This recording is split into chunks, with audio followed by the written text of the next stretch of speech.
फिर भी कुछ आज प्रकाश और विशेष डालेंगे। परमेश्वर कबीर जी ने अब दोनों ही लीलाएं की। एक दिल्ली का बादशाह सिकंदर लोदी था, उसको असाध्य रोग हो गया था। उसने सभी जंतर मंत्र भी करा लिए थे, हिंदू और मुसलमान सभी पीर फकीरों से, गुरु और ब्राह्मणों से, धार्मिक अनुष्ठान जैसा भी जिसने जो कहा उसने खूब करा लिया। उसको कोई राहत उसके रोग में नहीं मिल रही थी। जलन का रोग था। जलन का रोग ऐसा होता है जैसे पैर जल जाए अग्नि से या चाय से या गर्म किसी भी वस्तु से, फिर उसको एक विशेष पीड़ा होती है।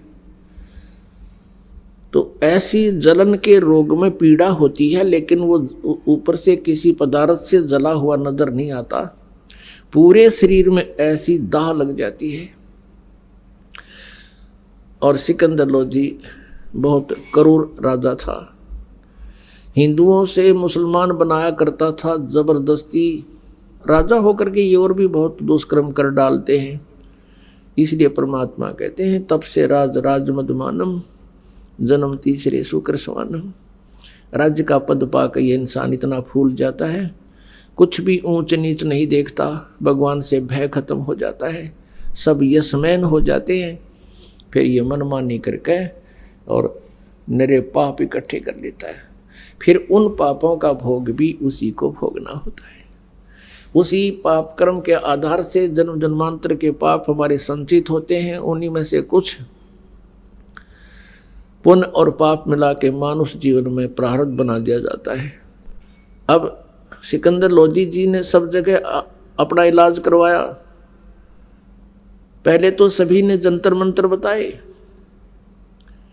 फिर अंत में कह दिया कि राजन हमारे पास ऐसी औषधि है, आग लगा दे लकड़ी में और कितनी जोर से जल रही हो 1 सेकंड में बुझा देगी। ऐसा ही करके दिखा दिया।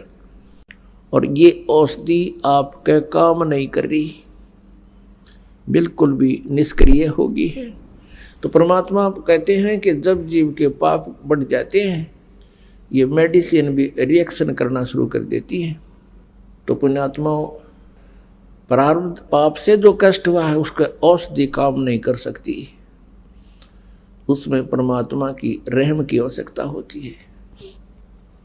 सभी ने ये बता दिया कि तेरा ये प्रारब्ध का कर्म है, तेरे भाग्य में लिख दिया गया है विधाता ने, इसका अंत तेरी मृत्यु के साथ ही होगा, इसका कोई विकल्प नहीं। एक दिल्ली का बादशाह, अब वो क्या ट्रीटमेंट नहीं करवा सकता, उसने ये कह दिया कि जो मेरा इलाज कर देगा उसको मुंह मांगा धन दूंगा।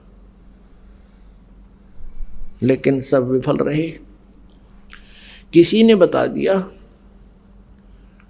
कि काशी में एक बहुत पहुंचे हुए महापुरुष है और कबीर नाम है उनका, यदि वो आप पर रहम कर दे तो आपका रोग दूर हो सकता है।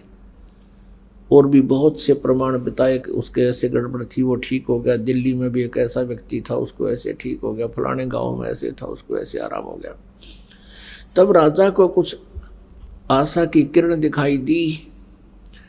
सभी अपने मंत्रियों से कहा कि तुम काशी में चलने का प्रबंध करो।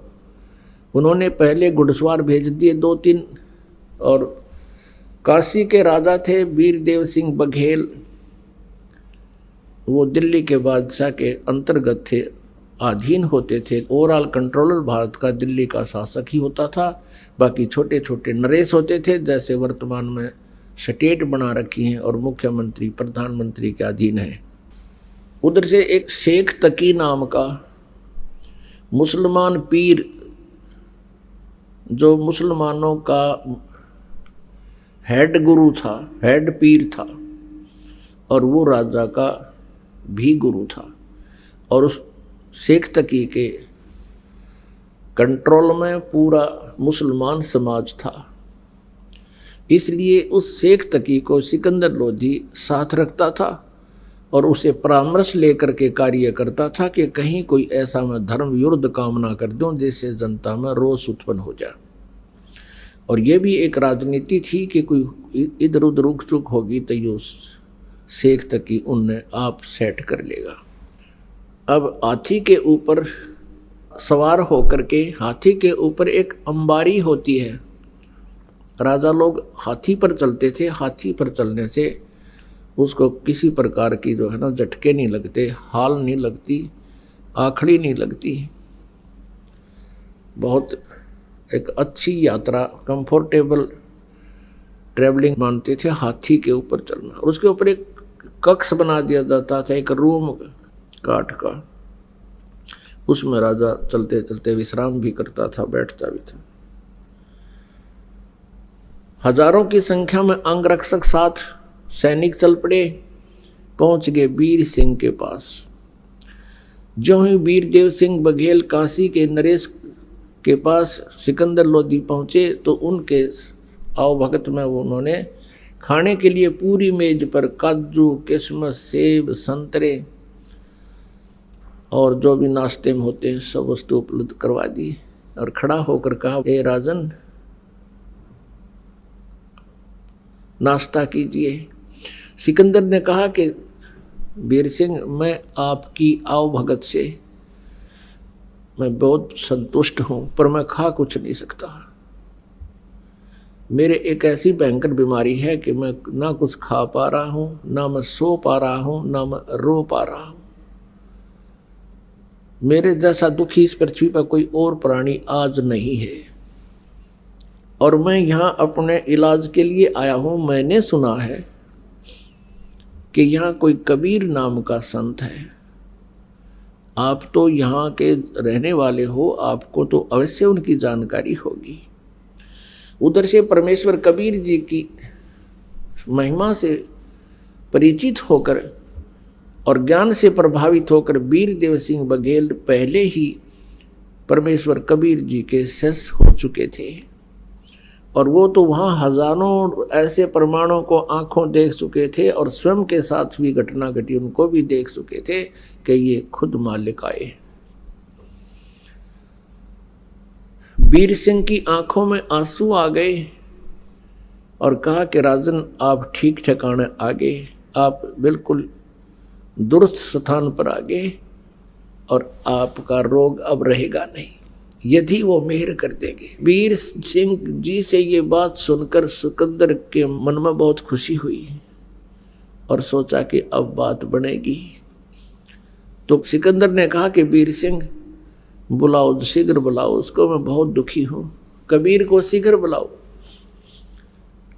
अब दिल्ली के बादशाह का आदेश, एक नरेश उसको सीधे शब्दों में मना नहीं कर सकता। करबद्ध होकर कहा कि जो आज्ञा हजूर आपकी, एक मेरी अर्ज भी आपसे है।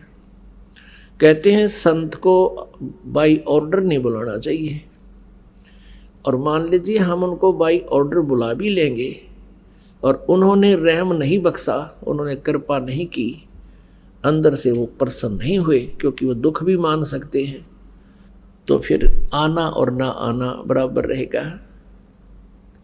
और कहते हैं संत को बुलाना नहीं चाहिए, स्वयं चलकर उनके द्वार पर जावे, नतमस्तक होवे, तो प्रसन्न होगे तो राहत मिलेगी। खुश होकर आशीर्वाद देंगे तब राहत मिलती है। सिकंदर कहने लगा, बस ठीक है, आप मुझे अभी ले चलो। अमरता के ना करता, ना जिसके एक शब्द में पूरा हिंदुस्तान हला करता। फिर भी पुण्यात्मा, ये विचार करो इस तत्व ज्ञान पर कि जो राजपाट चाहते हैं वो कितने सुखी हैं, और फिर भी उन्होंने परमात्मा के सहारे की फिर भी आवश्यकता पड़ती है। और हम पहले उस परमात्मा की आड़ में बैठ गए, हम पहले उस पावर हाउस से कनेक्शन ले चुके हैं, जिनसे को फिर बाद में लेगा, चाहे राजा हो चाहे कोई हो, तो उनको उसी सत्र का फिर बाद में लाभ मिलेगा।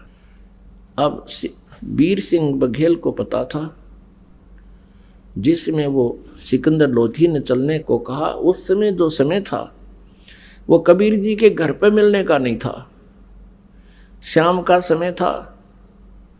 वो परमात्मा कबीर जी अपने उस शिष्टाचार के आधार से गुरु स्वामी रामानंद जी के आश्रम में शाम को जाया करते थे, वहां बैठकर सब भक्तों और साधुओं के साथ आरती किया करते थे।